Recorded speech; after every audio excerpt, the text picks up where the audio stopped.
All right, so this is part two of the bottom end rebuild on the 1984 KDX 200.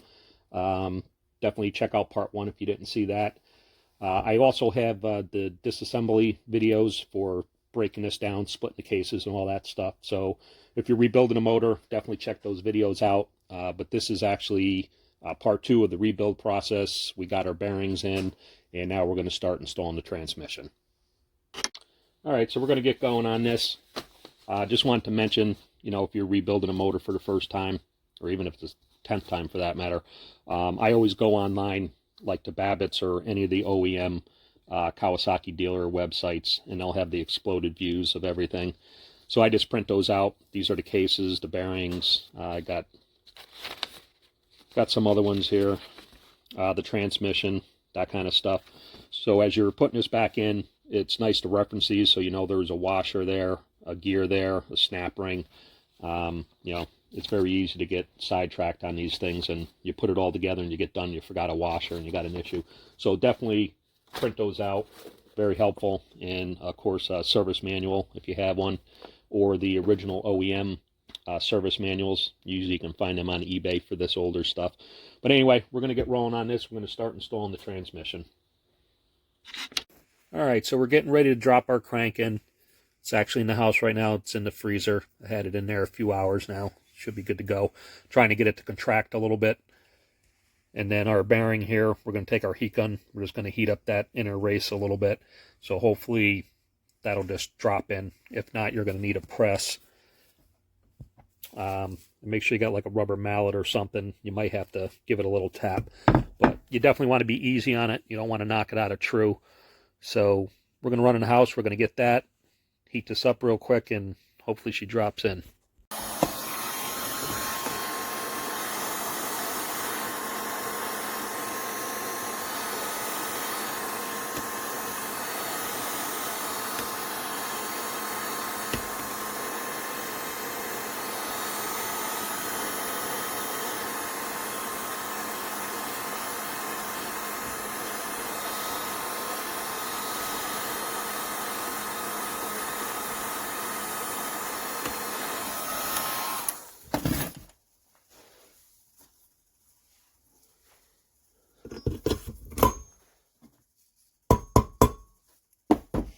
All right, she dropped right in.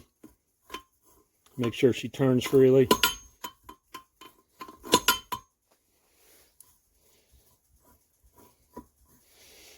All right. All right, we're going to go ahead and drop our transmission in. I like to try to get them together like this. They usually drop in easier that way.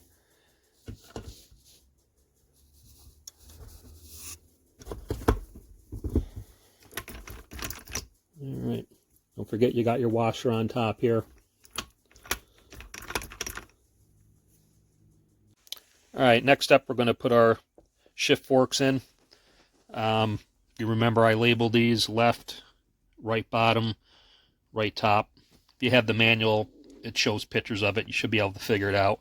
They can pretty much only go one way, so it's kind of hard to mess it up. So each one is going to go into these slots here in between the two gears. That's the one on the left. There's the bottom one. And there's the top one.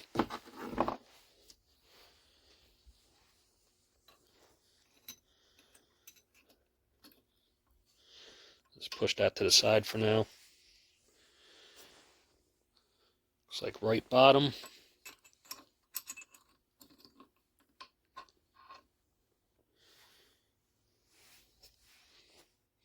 And right top.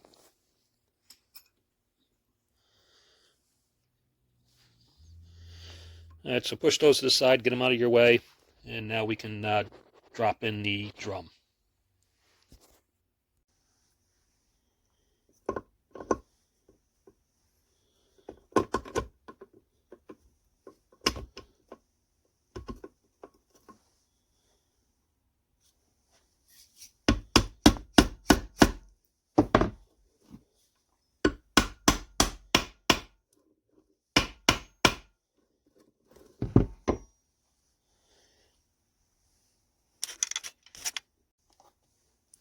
All right, take a little bit of medium strength Loctite.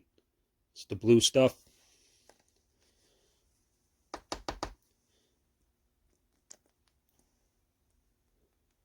Put that on your screws.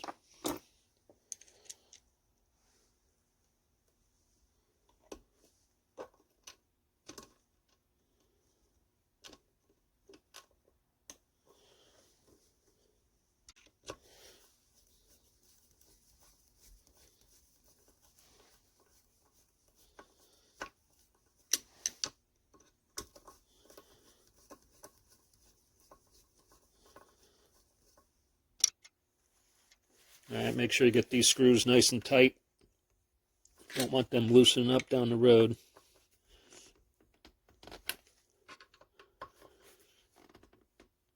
All right.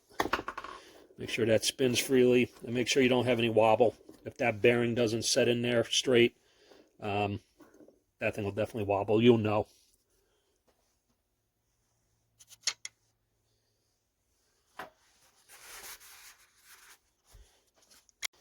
All right, so once your drum is in place, you can slide in these forks. They'll only go in one spot, so just kind of move it around till it pops into place. Same thing on this side.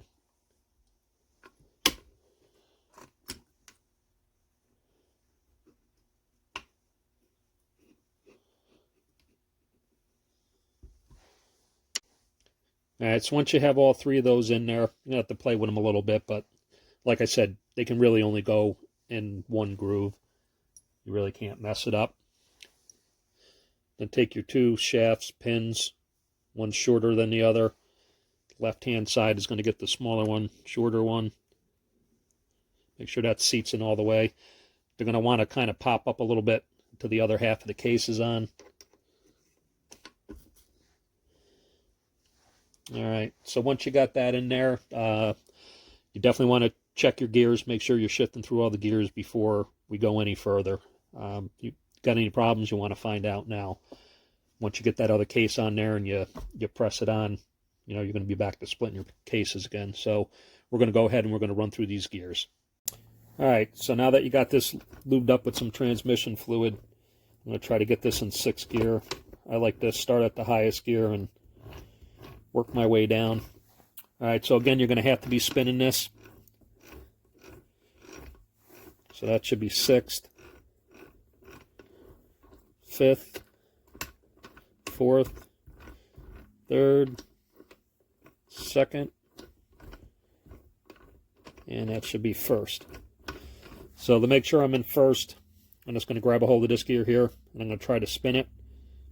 And it, you know, it's catching because it's in gear, so it's trying to slip, trying to fight me. So at this point, you want to make sure you have neutral. So we're all the way in 1st, so do your half a click up, like if you're riding the bike. Again, you got to be spinning this. All right, so that should be neutral right there. So now when I hold this gear, you can see this gear is not moving now. I would run through them a couple times. Try to get this back down in 1st. And again, now you can see that it's fighting me and it's spinning both gears. So definitely run through it a couple times. Make sure everything feels smooth. Make sure the gears look like they're lined up. If you had any washers in there, make sure the washers are in. Everything here, the shaft stayed together, so I didn't remove anything. So there's really no washers I have to worry about there. There's this one here, so keep an eye on that guy. And that's pretty much it for now. We're going to move on to the next step. All right, so we're getting ready to put our two case halves back together. The other side is in the house in the freezer. That's got the transmission in it and the crank. So our idea is to get the crankshaft on the crank to contract a little bit. And then we're going to take our heat gun and we're going to heat this inner race on this bearing a little bit. And that will expand, and then hopefully we'll put the two pieces together. We'll take our rubber mallet or plastic mallet, give it a little tap, and hopefully that falls into place with no issues. Normally I would use the installer tool that I have made by Tusk. Great tool. I've used it on the Hondas and things like that, and it works great. But unfortunately, on this old Kawasaki, none of the adapters in there line up. I could probably make something, but the time I do that, we can just use this method. It usually works pretty good. So get your surfaces all cleaned up really good. I used the Scotch-Brite pad, clean that up. We're going to take a little denatured alcohol and a clean cloth. We're going to clean all that up. Same thing on the other half. And once that's done, we're going to take our Moto Seal gasket maker. This stuff's made by Permatex. The book recommends, I think it's called Kawi Bond. There's a Honda Bond. There's a Suzuki Bond. I think they're all made by the same manufacturers. But this stuff is pretty much the same stuff.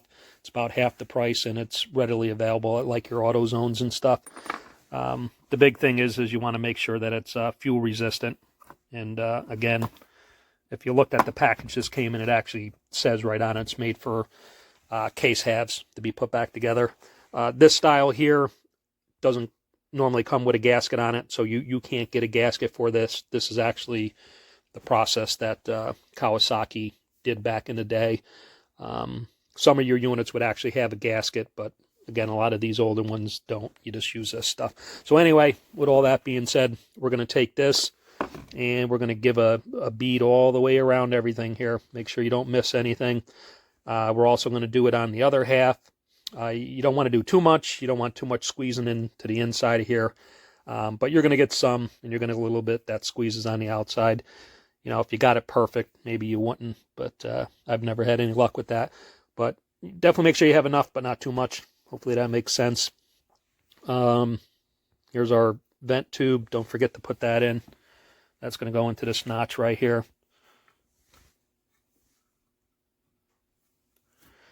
Like so. So we're going to get to cleaning everything up. I'll get the other piece out of the freezer, and hopefully this goes together no issues.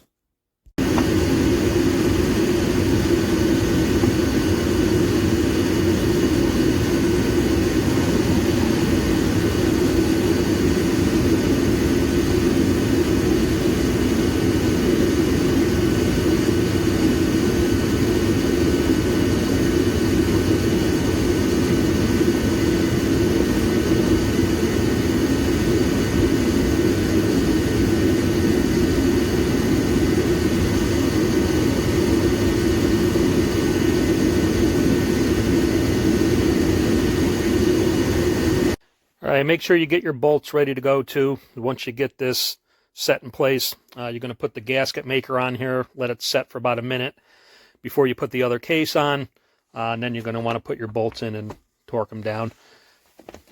We got our new kit here, so we're going to be using new hardware. So I'm going to go through here and hopefully we got all the right sizes, and I'll get everything prepped and ready to go.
Tighten these in a crisscross pattern.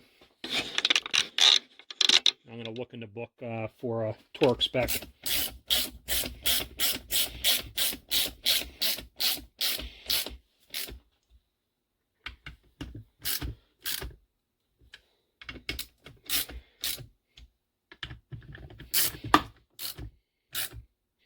Don't forget you got 3 on the inside here.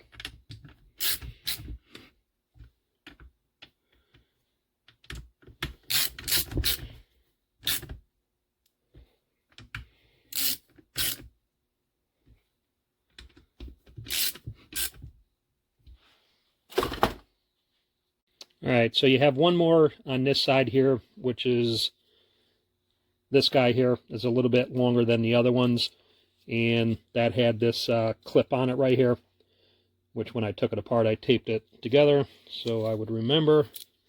Unfortunately, this new kit doesn't come with one this long, so for now, just because I want that stuff to be torqued down properly, I'm just going to throw this in. I'm going to see if I can locate one.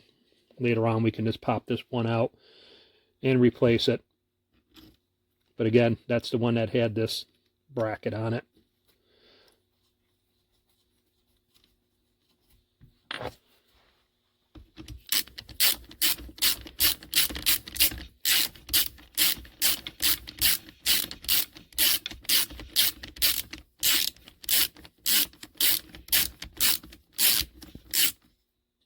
Alright, so once you get those all tightened down, what I'm going to do is run across here with my finger in a clean rag and get some of the excess off.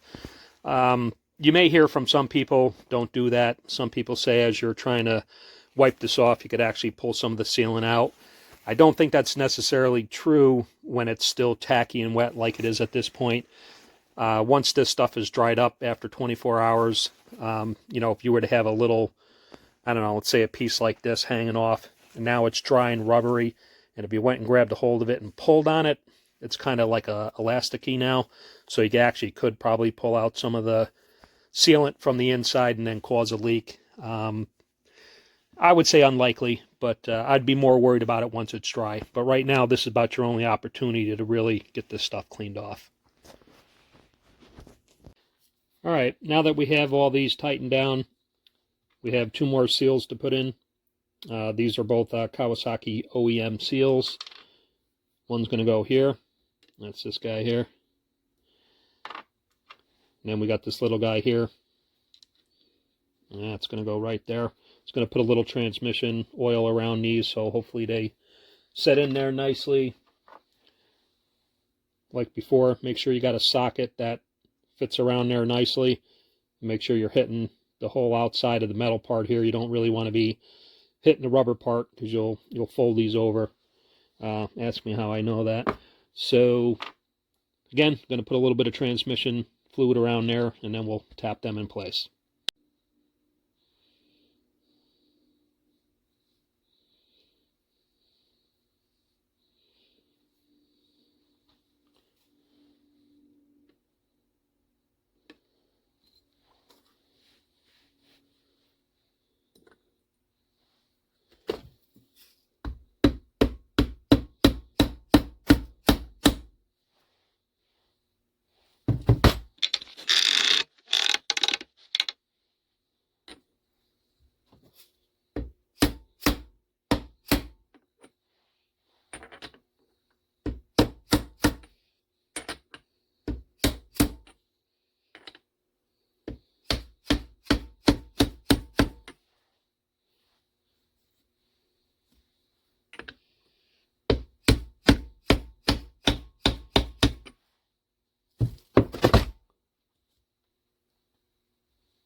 All right, so that's pretty much it for that part of the bottom end rebuild.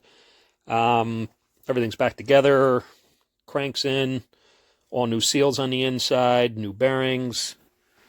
We got these 2 seals just put in.